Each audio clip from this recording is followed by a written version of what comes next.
Welcome to the Hatteras KOA Resort. This is check-in. They also own the property across the street. You can go at night and watch the sunset across the sound. The ocean is right on the other side of the park, and camping is the first 10 rows or so. You can have access directly to the water at any time. The facility has tons of camping, cabanas, rental properties, cabins, and a pool, hot tub, and tiki bar that's open from 7 to 10 every night with live music. This is a basic layout of the campground. We are at site 347. This is beach access.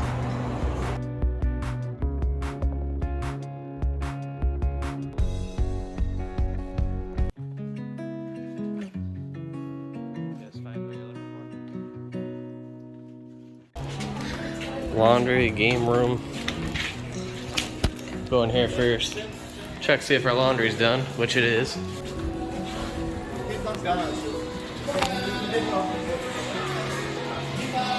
Game room. You're allowed to bring golf carts, both gas and electric, mini bikes, pit bikes. We saw a person that was driving around their bar stool go-kart. There's volleyball. Really cool little, I guess, playground area. Basketball. They have daily times where they'll do all sorts of things like sandstone painting, or sand dollar painting, I mean. They have the train over here that they run. Yeah, basketball court. Big old pothole. Huge pothole I ran over. Propane filling. Here's the little train that they run around. Kids can ride on. This is the dog park. Nice dog park.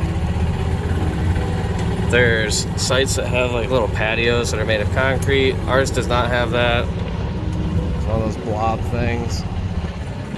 I like these little cabins that are up on stilts here. There's also little cabanas that you can rent, and actual normal cabins that are more like some of the other parks we've been to.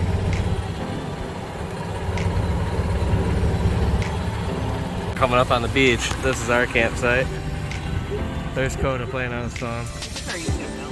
Yeah, I took the easy up down. Not on Popper down there. Oh, there's the ice cream truck that comes through. Trying to sell slushies. This is a bathhouse right next to us. These are the yurts you can rent. I don't know if they have AC at all or not. It looks like this windows go down.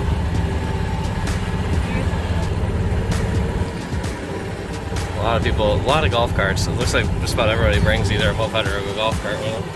And they were completely out of golf carts. Your parents wanted to rent them, and they were completely sold out of them. Yeah, so book way ahead of time.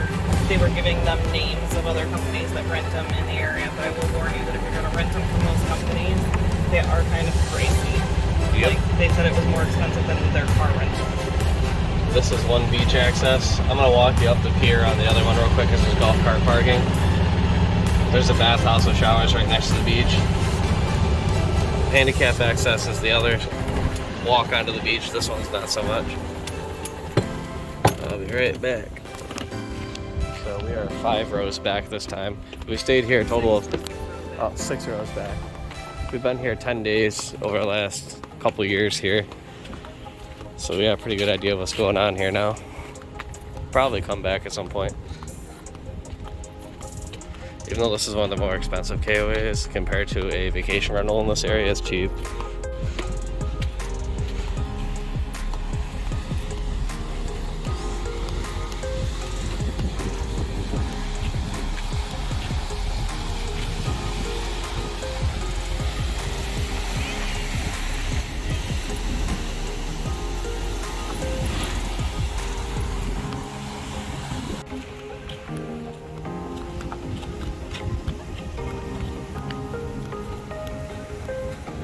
So like these vacation rentals right here are between like $400 and $600 a night. So I think it's worth it. All right, now that we showed some of the amenities, we're gonna go back to the campsite. I'll ask everybody what they think of this place and if they'd like to come back. All right, what do you think of the Cape Hatteras KOA, Sebastian? 10 out of 10. 10 out of 10? Are there any cons to it at all? One con. What's that? These bathhouses only have cold water for some reason. Yeah, they lost hot water like a couple days ago. Nobody's come to fix it. Dakota, what's your thoughts on it? 8.71321 out of 2. Nice, nice. Any cons? Any pros? I mean, pros is beach, cons is people die. Oh, that is sad. Yeah. Somebody did pass away down the road from us. Well, we don't know for sure if they passed away. They passed away. The coroner came by. All right. Anyways, Okay. For me, it's gotta be an 8 out of 10. Because sometimes you have obnoxious neighbors. yeah, that was weird. That's just because the sites are so small, but you gotta expect that in a place like this. The plumbing, like no hot water. There's no sewage past the 6 rows. Yeah, that's true. So that's fine. So it's All right, so 8 out of 10. yep, 0.69. Hey, Maggie over there. What do you think of the campground? 8 out of 10. What are the pros and cons? Houses are on the beach, and well, I mean, there's a popcorn spot and donuts and compost in here. Oh, so you're saying there's lots of good stuff near here. Cons is to get to the mainland. It's like an hour and a half away. It's pretty far away. And They also not have a a lot of really- room. Not a lot of room, so and also the main, like Kildeville Hills and Nags Head, some cons. all that stuff is 45 minutes plus. What was your... Some cons are the laundry room over there. Every machine is broken. Yup. Over there. This one, you have to go way to the front to wash your laundry. If those are broken. Yeah. How was the Really arcade? sucks. Ripped us off. How was that? Well, half the games, they were like, put in 25 cents or 50 cents. We put it in. Nope, nothing. Oh, we'll leave you off on that.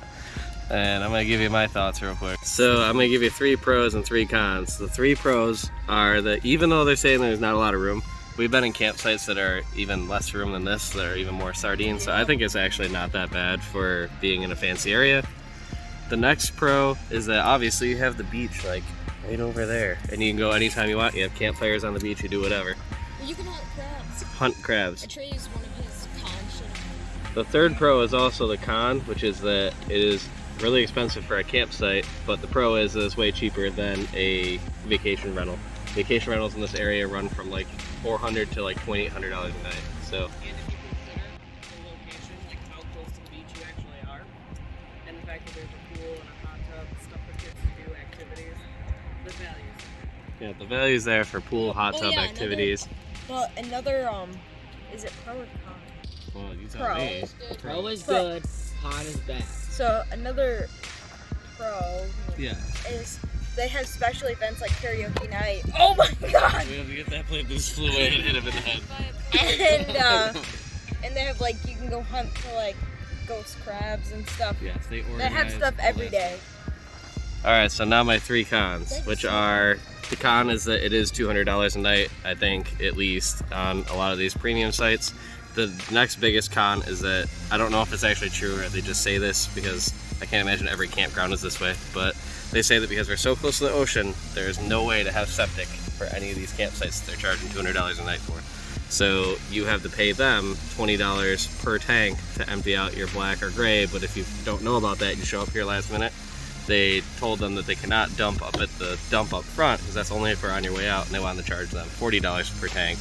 Or no, was it 80 a tank or something? It was 40 per tank, and then the same day service was $60 a tank. So yeah, it was gonna be like $100 to empty out their black and gray that they didn't let them dump on the way in.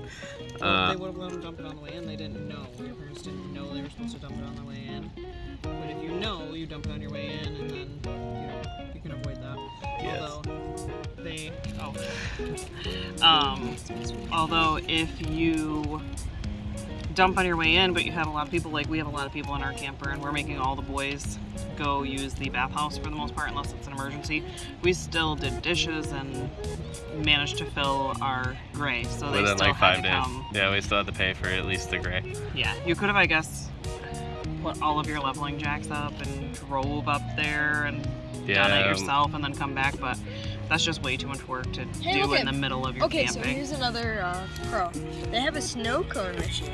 No, What? snow cone truck. A snow cone truck. That's not from them though. That's just It's some guy just- comes through They here. must allow it though. Yeah, which is cool. Which is amazing because they give you for $5, you get to flavor however much you want, and the cups are like this big with the extra on top. It is pretty good for Flavor it $5. However you want. You might be able to see the flavor and stuff. Man, what a man. All right, so I had to stop because I forgot my third con, even though I knew it before. My third con is the same thing that Maggie brought up, is that it's in an awesome location because there's not a lot going on other than in this campground, it's super busy, but No, there's quite a bit of stuff, but it's all local. it's all local, little, no corporate stuff, and it's like a little beach town. But to get to anywhere that you know of for Outer Banks, like say you want to go do the Kitty Hawk Memorial for the Wright brothers, or you want to go see the lighthouses and stuff, it's literally, you have to like rent a car. If you like bring an RV like this and don't have a car, there's no way you're getting there because there's no Uber out here. There's no any. We bring a car and a golf cart so we can get around, but maybe there's Uber. I would assume there's not because there's like literally like nobody that lives in the little town.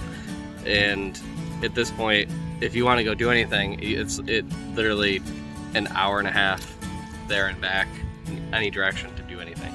So it's a cool location for camping, but I don't know if it's really a cool location for just like. And it's about an hour south to go to the Shipwreck Museum. Yes. So you're kind of in the middle. Of You the are in stuff, the middle of the stuff. But it's still a hike. But so say the wild horses that are popular, Oh, that's like an hour and a half, that's an 2 hour and a hours. half, 2 hours. So that's a 4-hour round trip to go do that. That in the way. Another plate flew away. So anyway, so that's my thoughts. I want to give Alice on it, or what you think about it as a heavy eating pizza. Your thoughts or opinions on it, or what do you think overall of the KOA here? I love the KOA here because I love being so close to the beach. Yep. The waves can be pretty intense, so you gotta be careful of that. Although if you want calmer water, you can just go across the road. I have a dog. Super relaxed on everything. Like nobody has bothered us about anything. The sites aren't huge, but there's enough. I mean, we've got a lot of stuff going It's on. nice for bike area. Yeah, there's a nice spot to bike all around here. I like that if your kids are old enough, they can kind of go off on their own. There's things for them to do, people for them to hang out with. And it is a hike to get to stuff, but kind of like that it makes it a little secluded from that stuff because those areas can be really, really congested and busy and very overwhelming at times. So it's nice to be in a little calmer area. I agree. That's my thoughts. All right, that's our thoughts on the Cape Hatteras KOA. Like I said, we've had a total of 10 nights here over the last like year or so, and this time was a solid week, and that's what we think. So I would recommend it. Just plan ahead of time and budget ahead of time. Peace.